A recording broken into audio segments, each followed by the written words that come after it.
Halo semuanya dan selamat datang. Hari ini kita akan membahas topik yang sangat penting.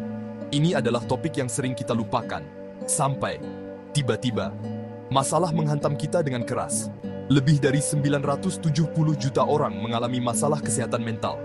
Dan dalam 80% kasus, semuanya dimulai dari kebiasaan yang bahkan tidak kita sadari. Kesehatan mental bukanlah kemewahan, melainkan kebutuhan dasar. Ini memengaruhi cara kita merasakan kebahagiaan dan cara kita mengelola stres.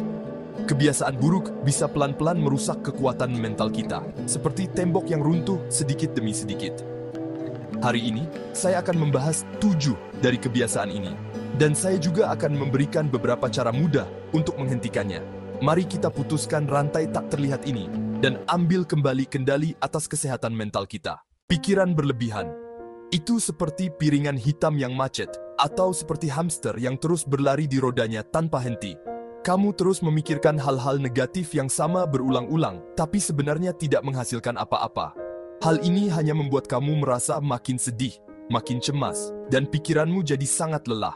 Ini seperti lingkaran setan yang sulit sekali untuk kita lepaskan. Untungnya, ada cara-cara bagus untuk mengatasi kebiasaan buruk ini. Salah satu cara yang bagus banget buat ngatasin ini adalah dengan membuat yang namanya jurnal kognitif terbimbing. Cara kerjanya begini, kamu tanya ke diri sendiri pertanyaan-pertanyaan khusus buat menganalisis pikiran-pikiran itu dan membedahnya. Nah, gimana caranya dalam praktiknya? Pertama, kenali dulu pikiran-pikiran itu apa aja. Terus tulis. Terus, kenali juga perasaan utama yang nyambung sama pikiran-pikiran itu. Habis itu, coba cek apakah pikiran yang bikin khawatir itu beneran nyata atau masuk akal nggak. Langkah ketiga, itu namanya restrukturisasi kognitif. Maksudnya, kamu coba ubah cara berpikir yang negatif itu. Ini banyak banget manfaatnya, dan kamu beneran bisa ngerasain bedanya. Nah, kebiasaan buruk kedua yang akan kita bahas hari ini adalah saat kita mencoba menghindari atau mengabaikan perasaan kita.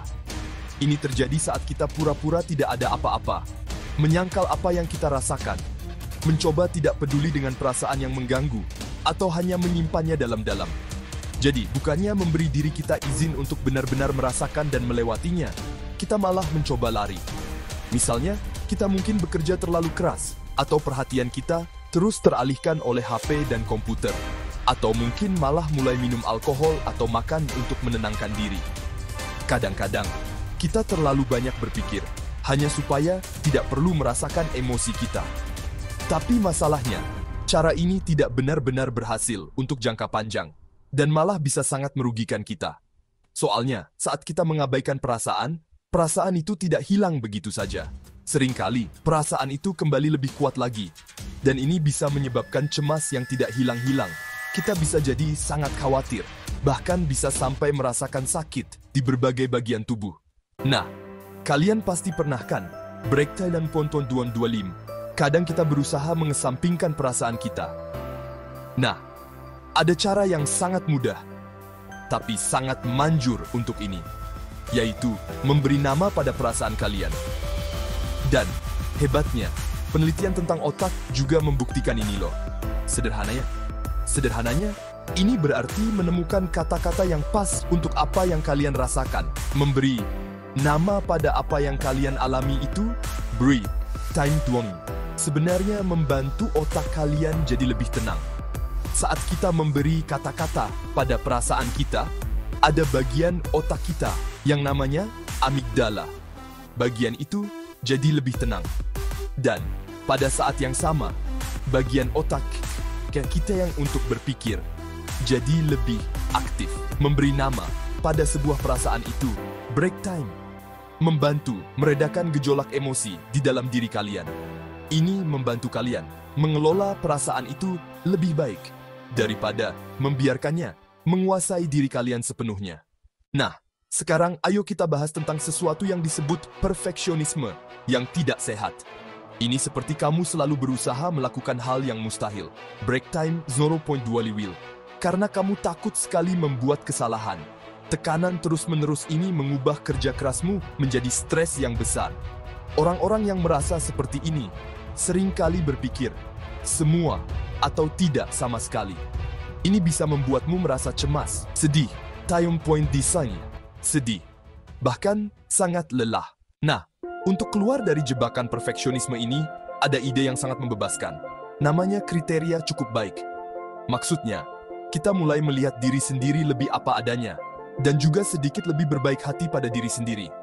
Menetapkan tujuan yang benar-benar bisa kamu capai, daripada memimpikan hal-hal yang tidak mungkin terjadi, itu jauh lebih baik untuk perasaanmu. Dan ketika kamu bisa bilang, lihat, ini sudah cukup baik, itu sangat mengurangi stres, dan membantumu merasa sudah berhasil. Ini cara untuk menemukan lebih banyak ketenangan, dan mencintai dirimu, apa adanya.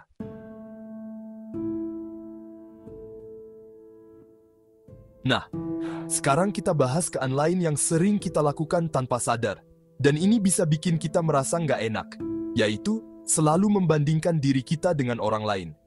Membandingkan diri dengan orang lain itu sebenarnya wajar loh, buat manusia. Dengan begitu, kita jadi tahu apa yang kita pikirkan dan apa kelebihan kita.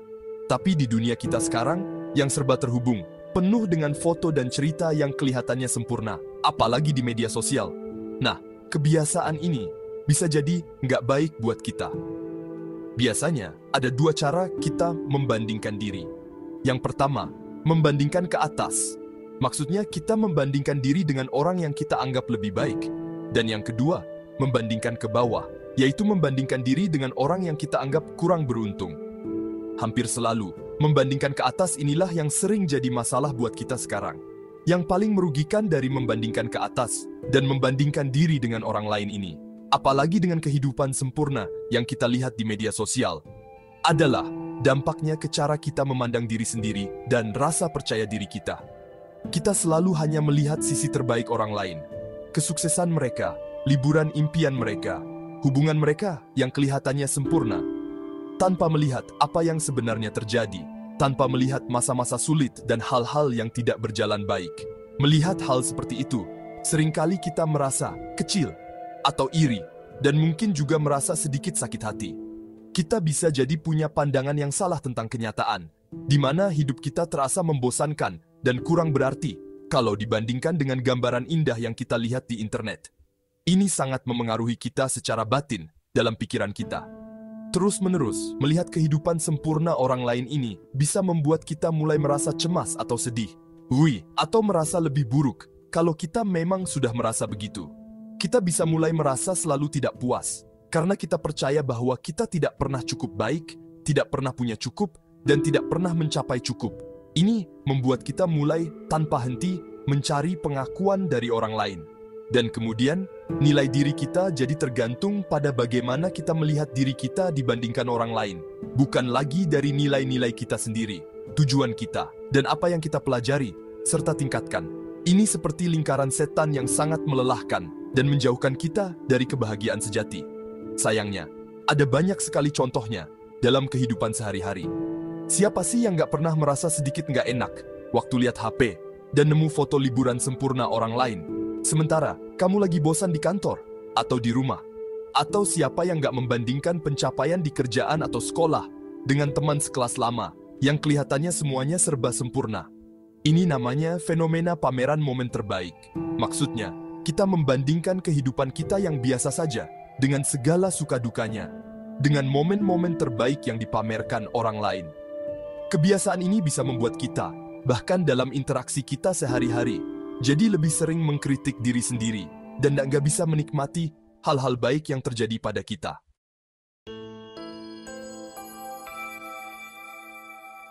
Dengan semua perbandingan yang bisa bikin kita merasa nggak enak, ide yang bagus banget dan berguna kalau kamu coba detox digital sebagian. Tentu saja, tujuannya bukan untuk meninggalkan teknologi atau media sosial sama sekali. Semua itu kan ada manfaatnya juga, seperti yang kamu tahu.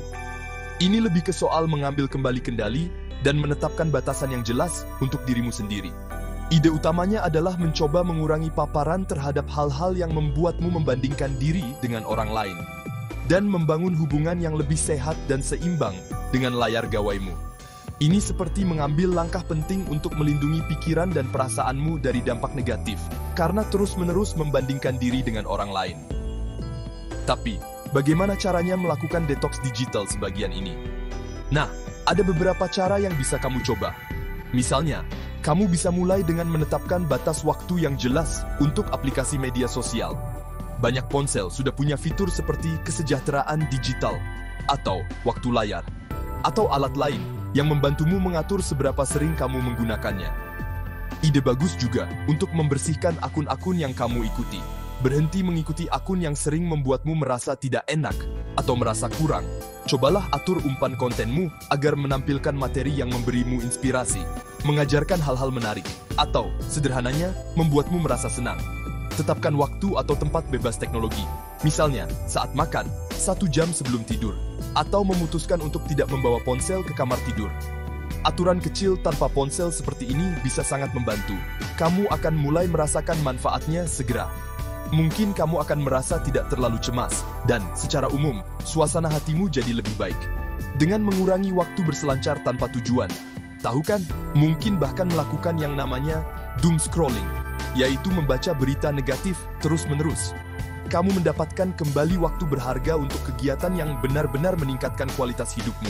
Menghabiskan waktu dengan teman dan keluarga, menekuni hobimu, berolahraga, atau sekadar bersantai. Ini juga membantumu mengenal diri sendiri lebih baik dan memahami kehidupanmu sendiri, juga kehidupan orang lain, dengan lebih jelas. Ini membantumu berhenti terlalu fokus membandingkan diri dengan orang lain, dan sebaliknya, fokus pada perkembangan dirimu sendiri dan menghargai perjalananmu sendiri.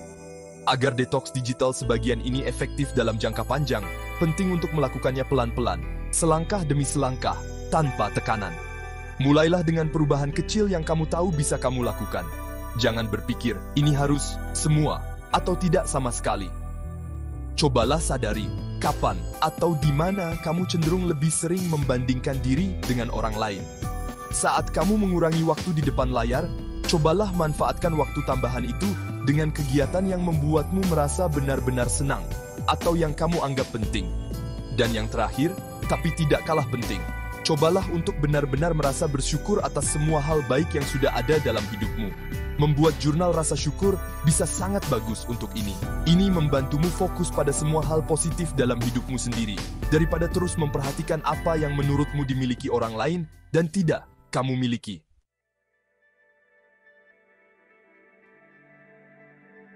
Nah, sekarang, ayo kita bahas musuh yang sulit-sulit dihadapi, yang ada di dalam diri kita sendiri. Suara jahat yang terus-menerus mengkritik kita. Ini namanya kritik diri yang merusak.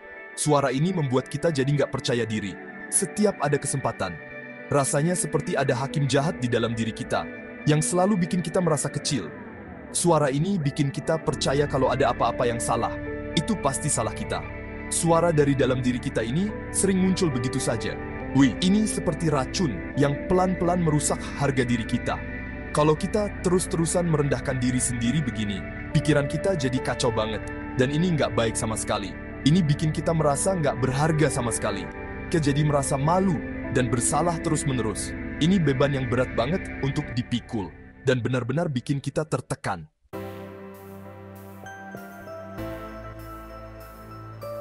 Tapi kabar baiknya adalah, kamu bisa membuat suara kritik dalam dirimu itu mengecilkan volumenya, atau setidaknya membuatnya jadi jauh lebih pelan.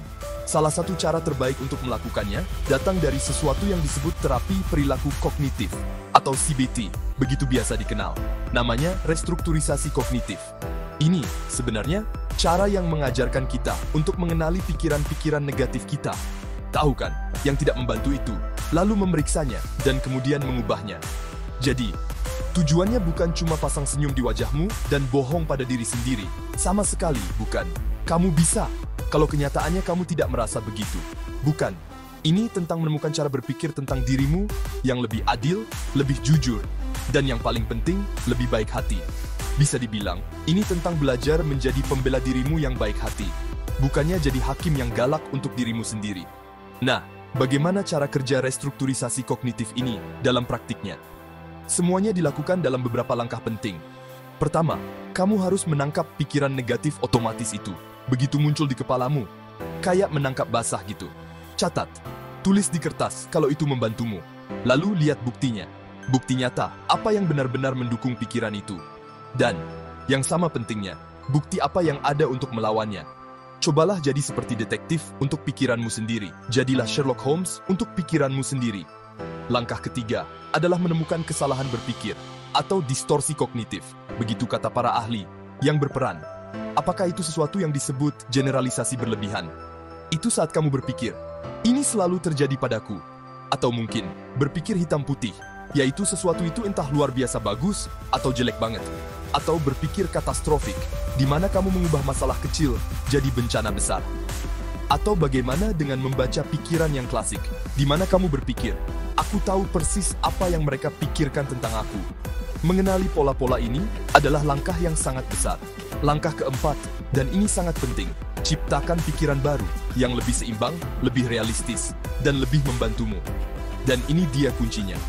Pikiran baru itu harus terasa, bisa kamu percaya.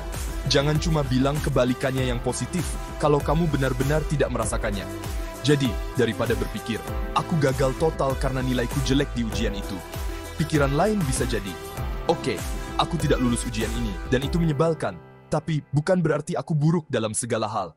Aku bisa lihat apa yang salah, belajar dari situ, dan siap untuk lebih baik lain kali. Kedengarannya jauh beda kan? Lalu, kamu harus berlatih. Setiap kali pikiran lama yang konyol itu muncul, kamu ganti dengan pikiran barumu yang lebih membantumu. Ini seperti belajar hal baru. Kalau kamu lakukan sedikit setiap hari, itu akan jadi kebiasaan. Kamu harus ingat, restrukturisasi kognitif adalah keterampilan yang bisa dipelajari. Dan seperti hal lain yang harus kamu pelajari, entah itu naik sepeda atau main alat musik, butuh kesabaran dan latihan. Latihan. Tahu kan kata orang, latihan membuat sempurna. Sangat membantu kalau kamu punya jurnal pikiran.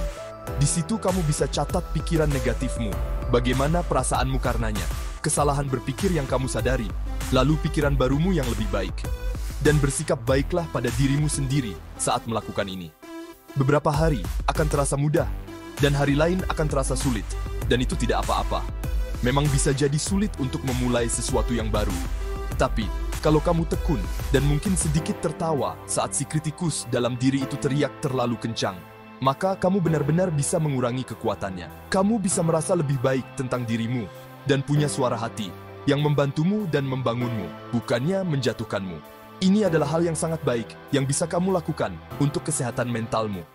Ini seperti hari spa untuk jiwamu.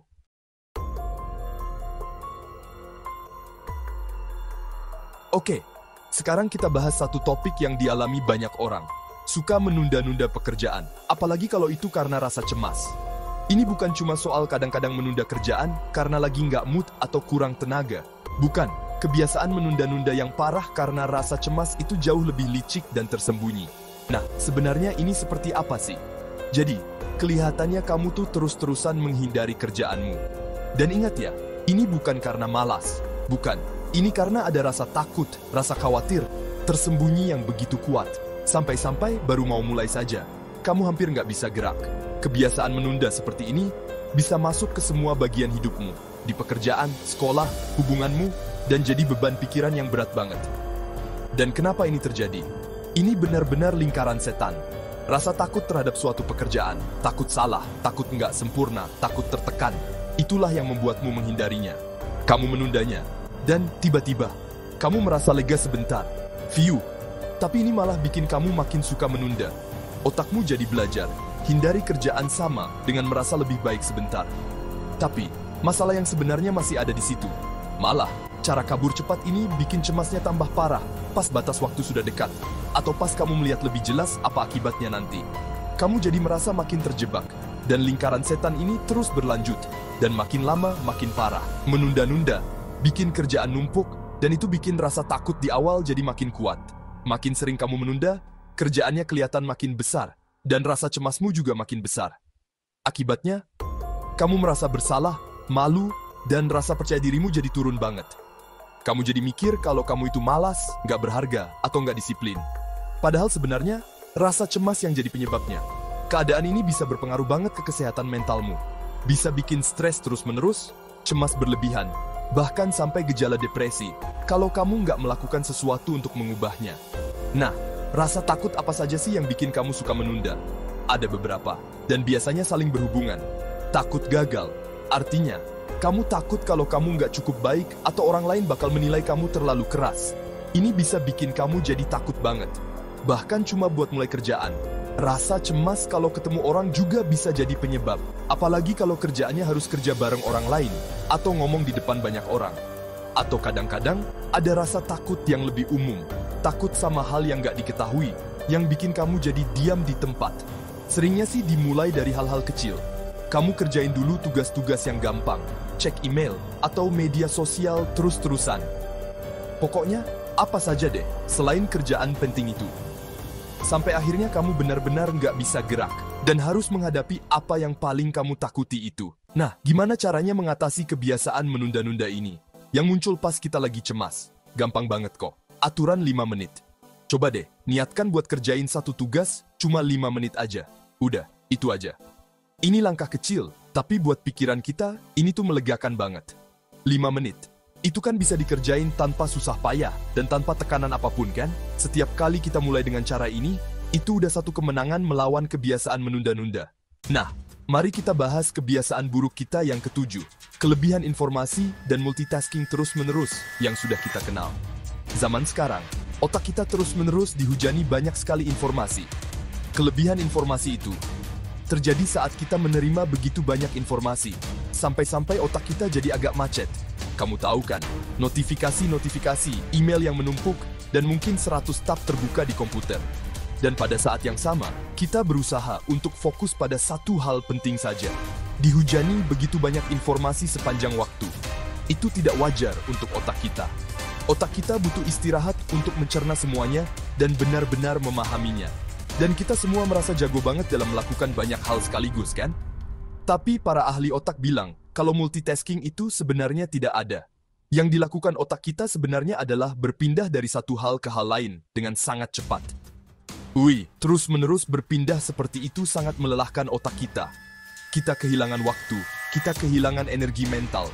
Sebenarnya, itu butuh lebih banyak waktu dan energi daripada kalau kita fokus pada satu hal saja. Pekerjaan kita jadi kurang bagus dan kita jadi lebih sering membuat kesalahan. Akhirnya kita merasa lebih lelah, stres dan cemas. Rasanya seperti kita selalu waspada terus. Kamu ngerti kan? Untuk bisa kreatif dan memecahkan masalah, kita harus benar-benar fokus. Bagian otak kita yang mencoba mengendalikan semuanya jadi sangat terbebani. Terus-menerus berganti tugas merusak kemampuan kita untuk benar-benar berkonsentrasi. Masuk ke kondisi fokus penuh itu sangat penting untuk menghasilkan pekerjaan yang baik dan merasa puas dengannya. Pada akhirnya, otak kita jadi kelelahan dan tidak bisa berfungsi sebaik biasanya. Jadi semakin sulit untuk mengabaikan semua hal yang mencoba menarik perhatian kita. Kita jadi jauh lebih mudah terganggu, bahkan saat kita sedang berusaha keras untuk fokus. Nah, terus gimana solusinya buat pikiran yang terlalu penuh yang tadi kita bahas? Dan juga soal anggapan kalau kita bisa mengerjakan banyak hal sekaligus itu. Jadi, solusinya itu namanya monotasking. Atau mungkin kamu lebih kenal dengan sebutan mengerjakan satu tugas saja. Sederhananya, ini artinya kita fokus mengerjakan satu hal saja dalam satu waktu. Inti utama dari monotasking ini adalah kita benar-benar fokus. Fokus banget pada satu pekerjaan saja dalam satu waktu. Kita kasih semua perhatian kita ke satu tugas itu sampai selesai. Atau sampai waktunya pas buat berhenti sebentar. Nah, trik yang bagus banget untuk ini adalah dengan menggunakan blok waktu yang sudah ditentukan. Ini agak mirip sama yang namanya teknik Pomodoro, kalau kamu pernah dengar. Idenya itu, kita bagi hari kerja kita jadi beberapa sesi khusus untuk fokus, di mana setiap sesi itu cuma untuk satu tugas saja. Terus kita istirahat sekitar 10 menit sebelum mulai tugas berikutnya. Blok-blok waktu ini beneran bantu kita buat tetap super fokus. Serius deh, ini cara yang pas banget buat menjernihkan pikiran kita.